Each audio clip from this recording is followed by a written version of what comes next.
Hello and welcome to Daniel Workshop. Today I'm going to show you my whetstone support. It's made of wood. This is version 3.0 and I will tell you in a second why it's version 3.0. I saw some sink bridges from bamboo and I liked the concept, and I said to myself that I need to make one. And this is not a sink bridge, it's just a whetstone support. And like I said, there I saw this principle with the mobile piece of wood and a fixed piece of wood. And this is, like I said, version 3.0. Version 1.0 had only a piece of wood stick on top of the support itself. But in the meantime, I saw that there might be problems with this glue because the surface is very small. So in the meantime, I made a complete piece that goes from the top to the bottom, and now it's glued there. So I've increased the surface. So it became version 2.0. And I had some problems with the version 2.0. It was made of ash, but I'm not sure if the ash was completely dry or what it happened, but the support itself, what's the word? Got, crooked. I don't know the word now. The wood got warped. I've remembered the word, and I couldn't use it anymore. So then I said I need to make it out of plastic. I didn't find any thicker plastic, but what I found was some thermo treated wood, some scraps that somebody gave them to me, about 20 or 30 pieces. And this thermo treated wood is made from, it's still ash, but it goes through a process where this type of wood, this wood, is put inside of a kiln, which is sealed, and inside makes about 350 degrees, and the wood is taken to almost burn temperature. It could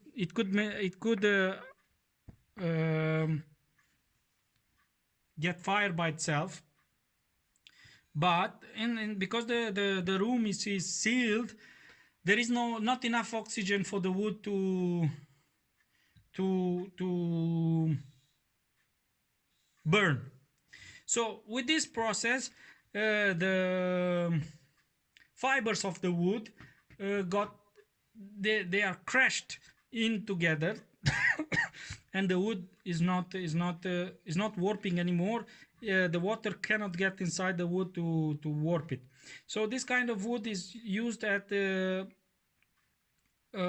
spa, inside of the sauna, where it's used at pools, and it's used on outside, and it can rain on it, it can get water, any type of water, so it's not warping anymore. So this became version 3.0 with this kind of thermo treated wood. As you see here, this is a different color because this is a standard wood. This is same ash. And why I made it from standard wood is because as soon as I made this from ash, thermo treated ash, it cracked. What's happening with this process of thermotration, if you can, I don't know if it's the correct word. I'm not my English is not my native language. So with this process, the wood becomes brittle.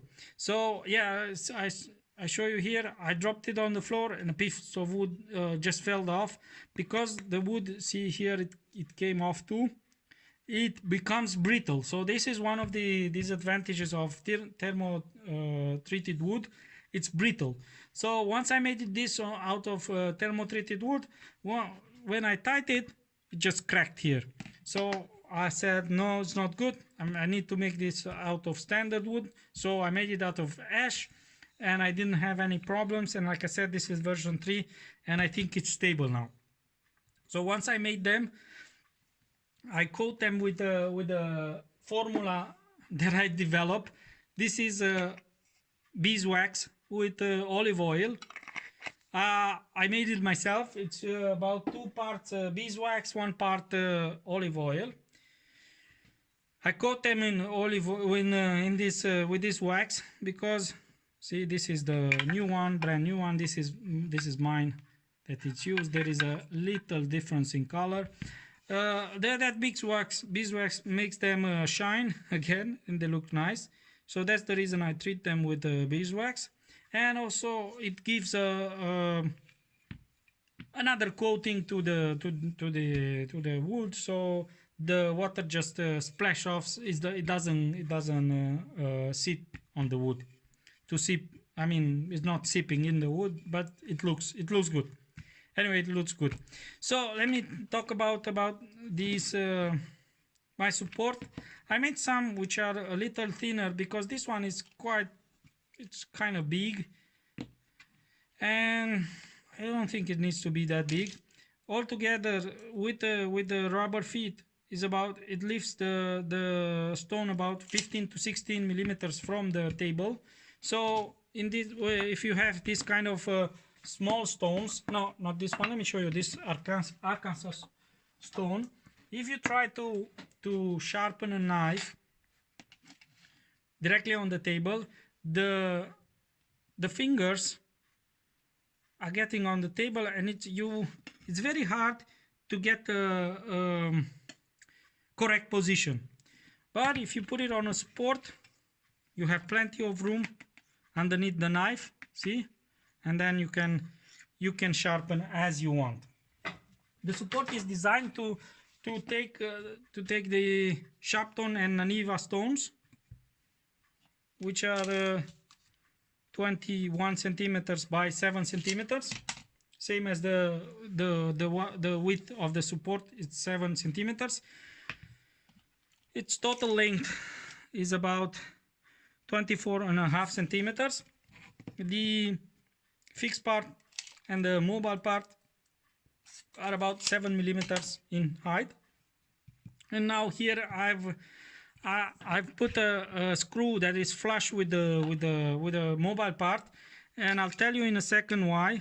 By the way, I'm using the IKEA. I've designed it with the IKEA key, because everybody has an IKEA key in their house. Once you buy something from IKEA, you have an IKEA key. Like I said, I've designed this with a flush screw. So the screw is flush with the mobile support, with the mobile part, because if it's a little higher and you can tighten with your hand, then your knife might get.